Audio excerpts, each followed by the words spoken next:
रूस और यूक्रेन युद्ध 3 साल से ज्यादा समय से बदस्तूर जारी है, लेकिन इस युद्ध के बीच यूक्रेन ने रूस पर बड़ा ड्रोन हमला किया, जिसमें रूसी एयरबेस को निशाना बनाकर उसके 41 विमानों को नष्ट कर दिया गया। इस हमले को यूक्रेन ने ऑपरेशन स्पाइडर वेब के तहत अंजाम दिया। खबर है कि रूस ने इस हमले के दौरान यूक्रेन के 162 ड्रोन्स को भी मार गिराया था। रूस के रक्षा मंत्रालय ने इस हमले के एक दिन बाद पुष्टि की है कि यूक्रेन के 162 से ज्यादा ड्रोन्स को मार गिराया गया है। यूक्रेन ने रूस के कई शहरों और औद्योगिक इकाइयों को निशाना बनाते हुए ये हमले किए थे। मॉस्को के स्थानीय समय के मुताबिक 1 जून को रात 8:10 से 2 जून को 2 बजे तक रूस के एयर डिफेंस सिस्टम ने इन ड्रोन्स को हवा में ही इंटरसेप्ट किया और 162 से ज्यादा ड्रोन्स को मार गिराया। बयान के मुताबिक रूस के कुर्स्क क्षेत्र में यूक्रेन के 57 अनमैन्ड एरियल व्हीकल, बेलगोरोड क्षेत्र में 31 यूएवी, लिपेत्स्क में 27 यूएवी, वोरोनजेह में 16 यूएवी, ब्रायांस्क में 11 यूएवी, राइजेन में 11 यूएवी, ओरियल में 6 यूएवी, रिपब्लिक ऑफ क्रीमिया में 2 यूएवी और ताम्बोच में 1 यूएवी को मार गिराया। वहीं इससे पहले रूस ने पुष्टि की कि यूक्रेन द्वारा किए गए ड्रोन हमलों में देश भर के 5 सैन्य एयरबेस को निशाना बनाया गया है, जिससे कई विमानों को नुकसान पहुंचा है। हालांकि कितने विमान क्षतिग्रस्त हुए हैं, इसका सटीक आंकड़ा बताया नहीं गया है।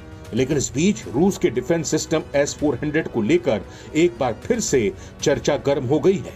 दरअसल रूस की S-400 मिसाइल प्रणाली को दुनिया की सबसे एडवांस एयर डिफेंस सिस्टम में से एक जाना जाता है।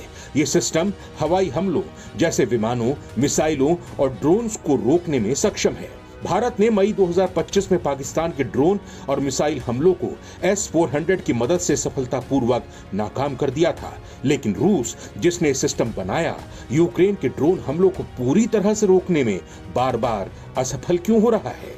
वैसे रूस और यूक्रेन के बीच मौजूदा तनाव के बीच रूस के साथ अगले दौर की शांति वार्ता के लिए यूक्रेन का प्रतिनिधिमंडल इस्तांबुल पहुंच गया है। अब इस शांति वार्ता से क्या निकल कर आता है, सबकी नजर इसी बात पर है। इस बीच रूस और यूक्रेन की जंग को लेकर अमेरिका को और विशेष तौर पर अमेरिकी प्रधानमंत्री डोनाल्ड ट्रंप को बड़ा झटका लगा है, क्योंकि डोनाल्ड ट्रंप लगातार ये कहते आ रहे हैं कि यूक्रेन और रशिया की वॉर यानी उनके बीच की जंग खत्म कर देंगे। आपको याद होगा कि अमेरिकी चुनावों के दौरान डोनाल्ड ट्रंप ने वादा किया था और ये भरोसा दिया था कि अगर वो राष्ट्रपति बनते हैं तो वो बहुत ही जल्द यूक्रेन और रशिया के बीच जंग को रुकवा देंगे। डोनाल्ड ट्रंप ने लगातार कोशिश भी की कि रूस और यूक्रेन बातचीत की मेज पर आकर जंग को जल्द से जल्द रोक दें, लेकिन ना तो रूस और ना ही यूक्रेन डोनाल्ड ट्रंप की बात को मान सका है।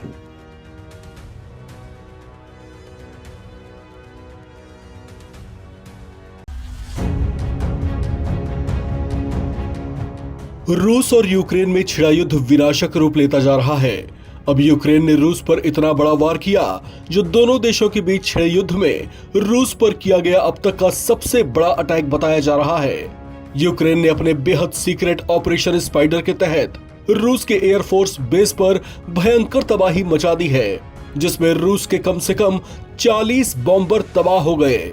घात लगाकर फुल प्रूफ प्लानिंग के तहत किए गए इस भीषण हमले की तुलना द्वितीय विश्व युद्ध में जापान की ओर से अमेरिका के पर्ल हार्बर पर किए गए हमले से की जा रही है।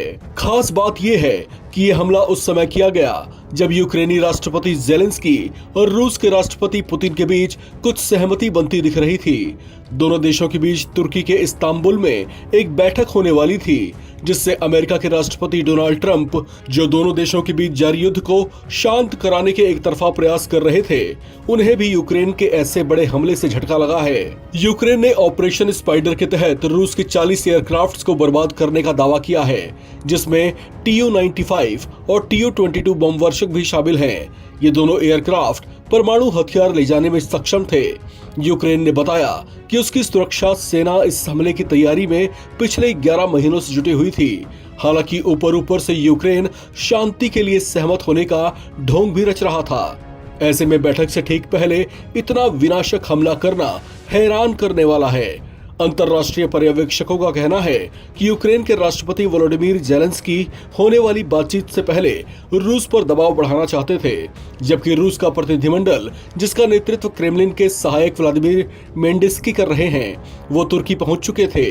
जानकारों का कहना है कि इस हमले के बाद अब होने वाली बैठक में युद्ध विराम की संभावना तलाशने की उम्मीद छोड़ देनी चाहिए। उनका डर है कि पुतिन ऐसे हमलों के बाद चुप नहीं रहेंगे और उनका बदला खौफनाक हो सकता है। यूक्रेनी राष्ट्रपति वोलोडिमीर जेलेंस्की ने रूस में किए गए ड्रोन हमले पर खुशी जताते हुए अपनी सेना की तारीफ भी की। जेलेंस्की ने रूस पर ड्रोन हमले को शानदार और युद्ध का महत्वपूर्ण क्षण बताया। यूक्रेन ने रूसी सैन्य हवाई क्षेत्रों को निशाना बनाया, जिसमें कथित तौर पर 40 से ज्यादा विमान नष्ट हो गए। इनमें बम वर्षक और निगरानी विमान शामिल थे। यूक्रेन की सुरक्षा सेवा ने इसे रूसी धरती पर अब तक का सबसे बड़ा अटैक कहा है, जिसे यूक्रेनी बलों ने अंजाम दिया। रूस यूक्रेन की इस्तांबुल में शांति वार्ता से पहले ये बड़ा घटनाक्रम हुआ है। रूस में ड्रोन हमले के बाद वोलोडिमीर जेलेंस्की ने सोशल मीडिया प्लेटफॉर्म एक्स पर पोस्ट करते हुए लिखा, बेहद शानदार नतीजा, एक ऐसा नतीजा जिसे पूरी तरह यूक्रेन ने अपने दम पर हासिल किया है। ये हमारा सबसे लंबी दूरी का ऑपरेशन था, जिसमें ऑपरेशन की तैयारी में शामिल हमारे लोगों को समय रहते रूसी क्षेत्र से निकाल भी लिया गया। इस खबर में फिलहाल इतना ही। बाकी अपडेट्स के लिए आप बने रहें एनबीटी ऑनलाइन के साथ।